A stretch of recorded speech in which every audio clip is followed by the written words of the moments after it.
Hello, and welcome back to Speak English Daily. Hi, everyone. We are very happy to see you here today.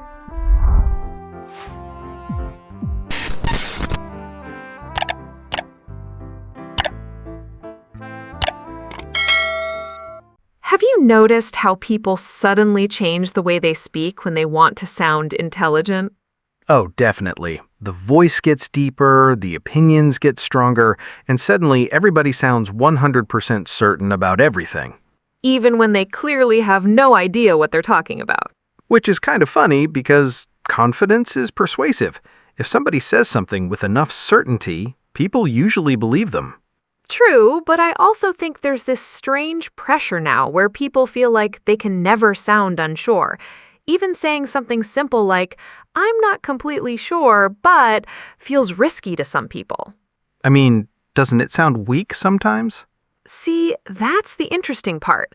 I don't think uncertainty itself sounds weak. I think nervousness sounds weak. The most confident people I know are comfortable saying they don't know. I'll admit that's hard for a lot of people, especially in professional settings. If your boss asks for your opinion, you don't want to say, well, maybe. You want to sound assertive. But there's a difference between being assertive and pretending to be certain. Those aren't the same thing. Yeah, but socially, people reward certainty, even fake certainty. That's because perception matters more than accuracy sometimes. And honestly, social media made this worse. Oh, absolutely. Everybody online talks like they're delivering facts from the top of a mountain. No nuance, no hesitation, no room for doubt. It's always, this is the truth, or everybody knows this, or if you disagree, you're wrong. Which creates this weird culture where people start second-guessing themselves for sounding human. Especially English learners. Yes, I hear this all the time from students. They think fluent speakers always sound direct and certain, but native speakers actually soften their language constantly. That's true. We say things like, I could be wrong, or from what I've seen, or it seems like, all the time. Because real communication usually involves uncertainty. Life is complicated. Although, I'll be honest, when I was younger, I thought hesitant people lacked confidence. Same, but now I think some hesitant people are simply thinking carefully before they speak. That's a good point. There's cautious hesitation, and then there's insecure hesitation. Those feel different. Very different. One comes from thoughtfulness, the other comes from fear. Fear of judgment is huge, by the way. People hate looking uninformed. That fear starts early, too. School teaches us that being wrong is embarrassing. Yeah, you're rewarded for having the answer fast, not for asking better questions. So people grow up believing uncertainty is failure. Which explains why so many adults fake confidence at work. Or during conversations where they desperately want to sound intelligent. I've done that before. Everybody has. I remember being in a meeting years ago where people were throwing around technical terms I barely understood, and instead of admitting I was confused, I nodded along pretending everything made sense. That is such a universal experience. The worst part, nobody else understood either. We were all performing confidence for each other. That's amazing. Looking back, one honest question probably would have helped everyone. But vulnerability feels dangerous in environments where people are competing socially. Especially competitive workplaces, people become very defensive very quickly. And the irony is the calmest and smartest people often speak less absolutely. That's true. They leave room for discussion. Because intelligent people usually understand complexity. They know there are limits to their knowledge. While insecure people sometimes overcompensate by sounding overly certain. Yes, they think confidence means never doubting yourself publicly. Which is exhausting, honestly. Completely exhausting. Imagine feeling like you always need the perfect answer immediately. Especially in another language, English learners already put enough pressure on themselves. And many learners think softer language makes them sound less fluent, when actually it can make them sound more natural. Native speakers rarely speak in absolute terms all day long. Never. Real conversations are full of uncertainty, nuance, clarification, and adjustment. So maybe the goal isn't sounding certain all the time. Maybe the goal is sounding comfortable with uncertainty. That's a much more mature kind of confidence. And I think this is where people get confused. They assume uncertainty is the problem, when really the real issue is how the uncertainty is communicated. Yeah, two people can say almost the same thing and create completely different impressions. One sounds thoughtful, the other sounds panicked. That panic shows up fast in language. You hear somebody say, "Sorry, this might sound stupid," and immediately the energy changes. Because they're attacking their own idea before anyone else even responds. Which invites people to doubt them. Right, and then comes the over-explaining. Oh, wow, yes, the endless explaining. I don't know, maybe I'm wrong, and I didn't really think about it that much, and this probably makes no sense, but... Meanwhile, everybody in the room is waiting for the actual point. That's weak uncertainty, not because the person lacks knowledge, but because they don't trust themselves enough to speak clearly. There's also this nervous filler habit people have when they feel insecure. Like using just every 5 seconds. I just think maybe we could try. Or turning every statement into a question with their voice. That one changes everything. I think this could work. Suddenly it sounds like they're asking permission to exist. And listeners pick up on that emotional hesitation immediately. Compare that to someone saying, "I'm not fully convinced yet, but here's how I see it."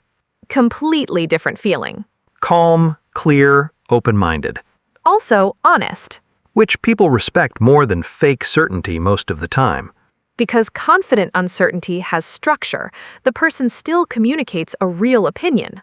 They're not disappearing behind vague language. That's important. Being thoughtful doesn't mean being unclear. I think that's where many English learners struggle. They become so afraid of sounding rude or incorrect that their message loses shape completely. Yes, the sentence becomes emotionally cautious but intellectually empty. That's a great way to describe it. For example, imagine someone in a meeting says, "I'm still looking at the data, but I think we may be focusing on the wrong problem." Strong sentence. Very strong. There's uncertainty, but there's also direction. Now compare it to someone saying, I don't know, maybe this is wrong, but maybe we're looking at the wrong thing.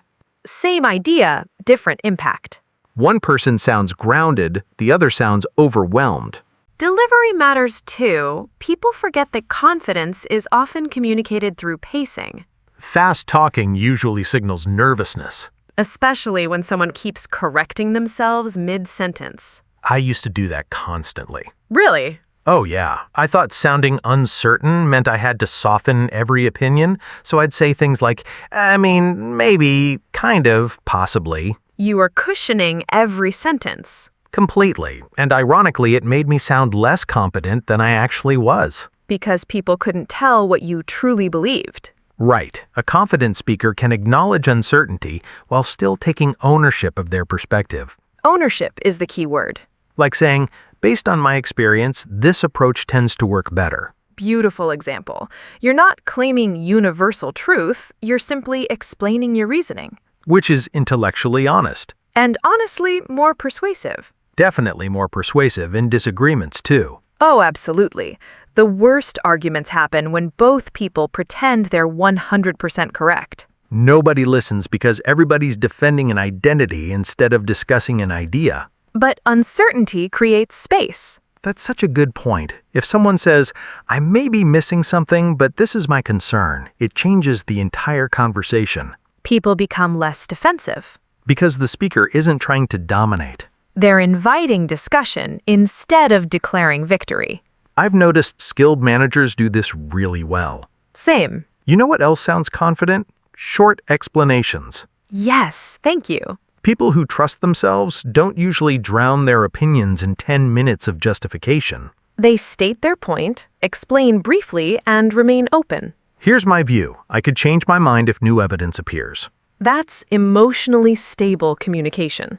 And honestly, it sounds mature. Much more mature than pretending certainty you don't actually feel. Which people can usually sense anyway. Which becomes really obvious in real-life situations. Theory sounds nice, but the real test is what happens when emotions, pressure, and other people get involved. Especially at work. That's where fake certainty becomes almost theatrical sometimes. The confident performance. Yes, you know that manager who answers every question immediately even when they clearly don't know what's happening? I had a boss like that years ago. Everybody has. He treated uncertainty like weakness. If someone asked a difficult question, he'd respond instantly with total confidence. No pause, no reflection. And half the time, the answer made no sense. Completely wrong, but he said it with such certainty that newer employees assumed he must know something they didn't. That's dangerous, though. Very, because eventually people stop asking questions. Smart leaders usually do the opposite. They slow down and think. Or they ask follow-up questions. Which honestly used to surprise me. I thought powerful people were supposed to have all the answers. Same. Then you meet truly intelligent people and realize they're curious all the time. They're comfortable saying, "Wait, can you walk me through that?" Or, "I'm not seeing the full picture yet." That kind of language actually builds trust for me. Me too, because it feels real. Let's do a quick comparison. Go for it. Bad boss version first. This should be fun. Employee says, "The client seems unhappy with the proposal." And the boss replies, No, everything's fine. They loved it. Don't worry about it." Meanwhile, the client is literally sending angry emails. Flames everywhere. Panic in the background. Now confident uncertainty version. Okay. I noticed some hesitation from the client too. Let's figure out what's causing it before we respond. Immediately better. Calm, collaborative, honest. Also emotionally safer for the team. That matters so much. People speak more openly when leaders don't punish uncertainty. Friendships are another interesting area. Oh yeah, people fake certainty there too. Especially during emotional conversations, like pretending you understand somebody's experience when you actually don't. Exactly. Sometimes the strongest thing you can say to a friend is, "I don't fully know what you're going through, but I'm here." That sentence feels human because uncertainty can create connection when it's sincere.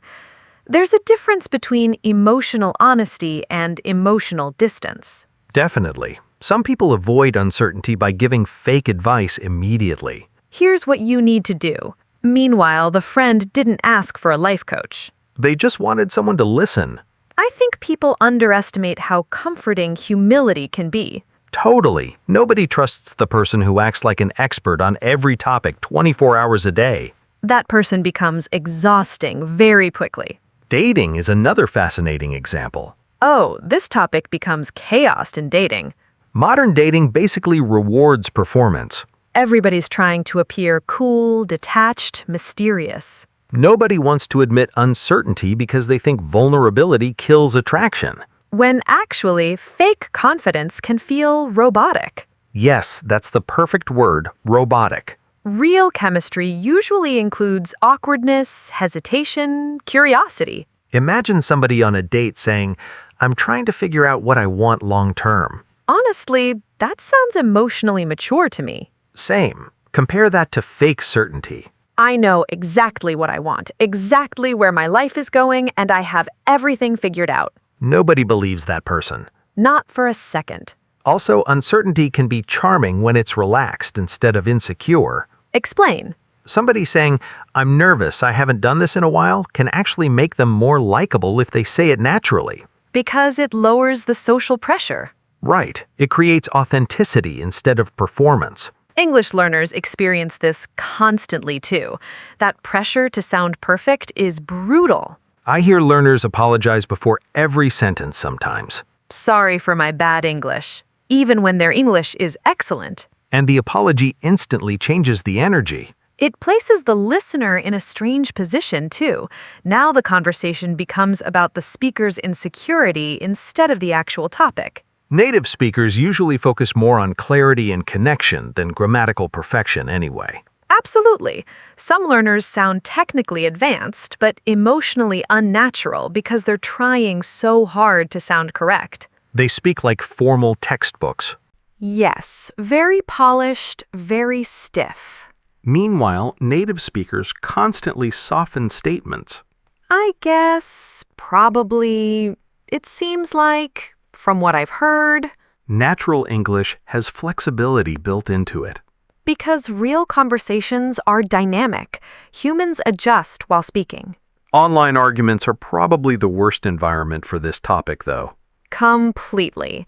The internet rewards certainty more aggressively than almost anywhere else. Nuanced opinions disappear instantly online. If somebody says, "I'm still learning about this issue," the comments attack them from both sides. Which pushes people toward extreme confidence, even when they haven't researched the topic deeply.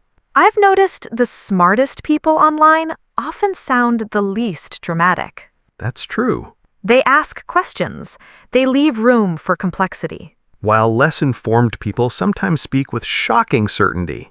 There's also this strange belief that changing your opinion means losing, when actually changing your opinion after learning something new is intellectually healthy. I respect that far more than stubbornness. Me too. Honestly, one of the strongest phrases in any language might be, "You know what? I hadn't considered that." That sentence requires confidence. Real confidence. I think this is a good moment to talk about actual phrases people can use, because a lot of listeners probably understand the idea emotionally, but still wonder, okay, what do I say instead?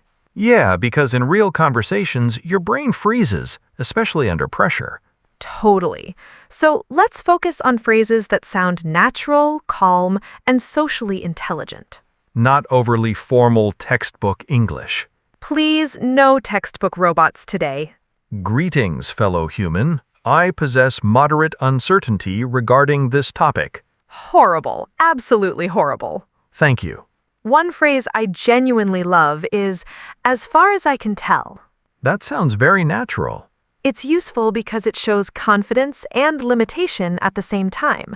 You're sharing your perspective without pretending you know everything. Give me an example. As far as I can tell, the project is moving in the right direction. Yeah, that sounds smooth. Professional, too. And importantly, it leaves room for additional information. It doesn't trap you into sounding absolute. Right. Another great one is, I'm leaning toward. I use that constantly. Same. It's perfect when you're still deciding something. Like, I'm leaning toward working remotely instead of moving. Exactly. Or, I'm leaning toward your idea, but I still want to think about it. That sounds thoughtful rather than indecisive. Because indecisive language usually lacks direction completely, this phrase still communicates a preference. Here's one I hear confident people use all the time, from my experience. Oh, that's powerful. It's persuasive without sounding arrogant. Yes, because you're grounding your opinion in personal experience instead of presenting it as universal truth. For example, from my experience, difficult conversations go better when people slow down. Great example. Also, nobody can really argue with your experience directly. True, they can disagree respectfully, but you're not claiming to own objective reality. Which lowers tension immediately. Another useful phrase is, "I could be mistaken, but..." Okay, I like this one, but tone matters a lot. Very true. If somebody says it nervously, it can sound weak. But if they say it calmly, it sounds intellectually mature. Like, I could be mistaken, but I think we discussed this last week already. Perfect. Clear, respectful, direct. There's no emotional collapse happening in the sentence. That should honestly be the goal. Emotional stability through grammar. New podcast title. Terrible title. Fair. One phrase that became more important as I got older is, I'm still figuring that out. I love that one because it sounds emotionally honest. Especially for life questions. Career decisions, relationships, identity, future plans. When you're younger, you feel pressure to sound certain about your entire future. Which is unrealistic for almost anyone. Somebody asks, "Where do you see yourself in 5 years?" And suddenly, people start inventing a fictional character. Completely fictional. But saying, I'm still figuring that out can actually sound grounded if you say it confidently. Yes, it communicates self-awareness instead of confusion. Another excellent phrase is, that's my understanding so far. Very useful in professional conversations. especially when discussing information that might change. Like, that's my understanding so far, but I'll double-check the details. Which sounds responsible, not uncertain. Exactly. Responsible communication often includes verification. I think listeners should notice something important here too. What's that? None of these phrases apologize for existing. That's such a good observation. People often confuse politeness with self-doubt, And they over-soften everything, especially learners who are terrified of making mistakes, which ironically can make their speech harder to follow. because the message disappears under layers of hesitation. Here's another phrase I really recommend. I don't have a strong opinion on it yet. That one feels surprisingly refreshing nowadays. It does. People act like they need instant opinions about every topic on Earth. Movies, politics, technology, diet trends, somebody's relationship online. Constant opinions. Sometimes the healthiest answer is simply, I don't have a strong opinion on it yet. It shows patience. And honesty. Also confidence. Weak people often feel pressured to pretend certainty immediately. Strong communicators can tolerate ambiguity, That's a huge part of maturity in English communication, actually. especially conversational English. Native speakers often value tone and emotional balance more than perfect wording. Yes, you can make small grammar mistakes and still sound confident if your communication feels calm and clear. While somebody with perfect grammar can sound deeply insecure. Because confidence is emotional before it's linguistic. That sentence deserves to be framed on a wall somewhere. You know, a lot of natural English around uncertainty is hidden inside idioms and phrasal verbs. Yeah, and native speakers use them without even noticing. Constantly. One phrase I hear all the time in discussions is back up your point. That's a great one. It usually means supporting your opinion with evidence or reasoning. Like if someone says, this strategy will definitely fail, a manager might respond, can you back up your point? Which is a very healthy question, honestly. Completely. It pushes people beyond emotional certainty. Another important one is jump to conclusions. People do that constantly online. And in relationships. Oh, wow, yes. Somebody replies late to one message, and suddenly the other person creates an entire dramatic storyline in their head. They hate me. It's over. Society has collapsed. Pure chaos. That phrase matters because emotionally insecure people often jump to conclusions instead of tolerating uncertainty.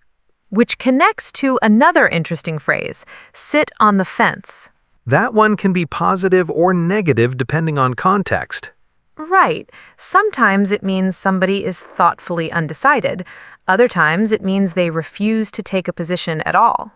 Like during group decisions. Yes, if everybody shares ideas and one person avoids every opinion completely, people may feel frustrated.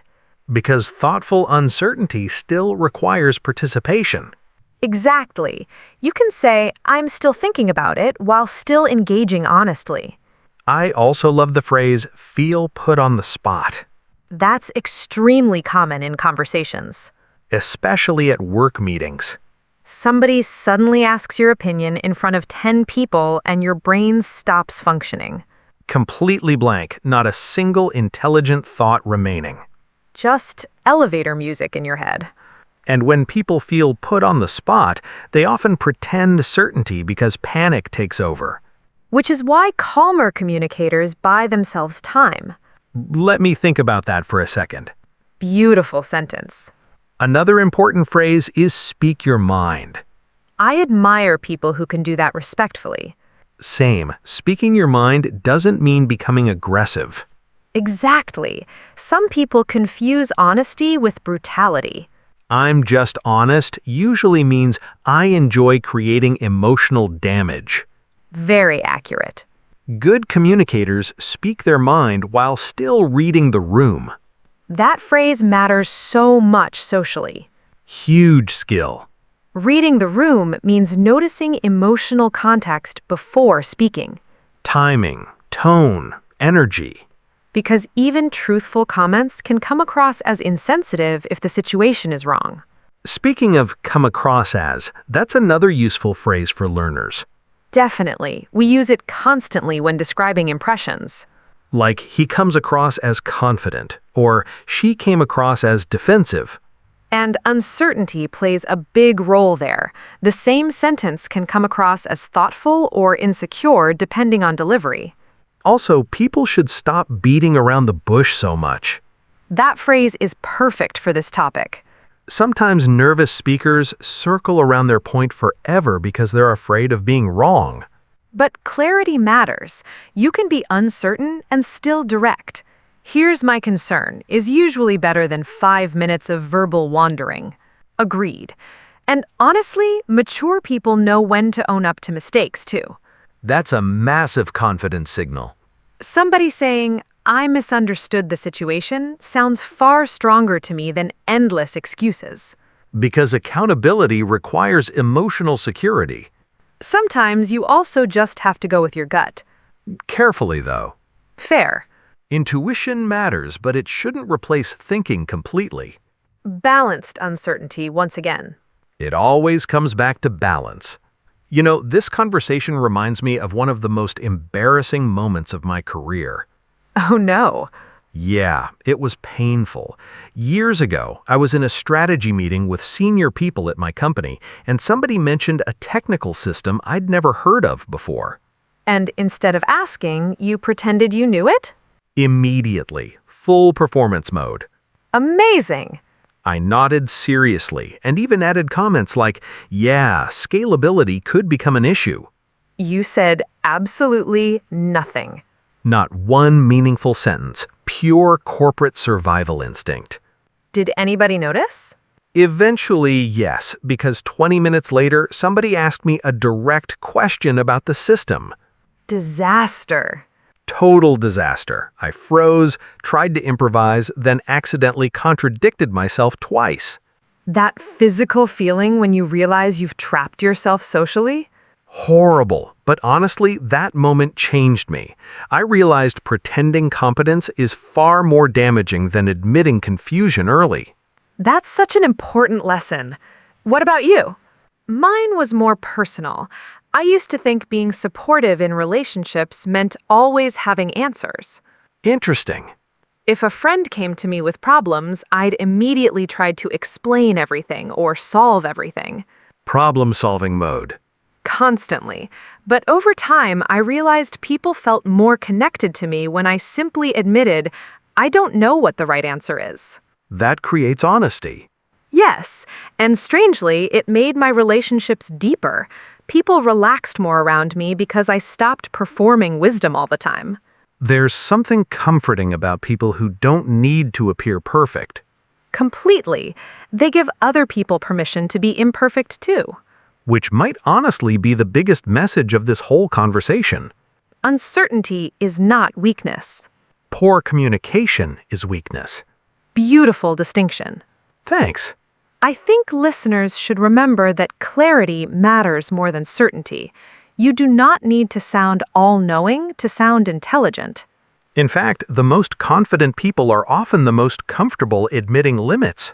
Especially in English conversations. Yes, stop chasing perfect English all the time. Real communication is flexible, emotional, and human. Native speakers hesitate sometimes. We change our minds. We search for words. We soften opinions. That's part of natural speech, not failure. So here's a challenge for everyone listening. This week, try using one uncertainty phrase in a real conversation. Maybe, as far as I can tell, or I'm still figuring that out. And pay attention to what happens. You may discover that people trust you more, not less. Because confidence is not pretending to know everything. It's staying calm even when you don't.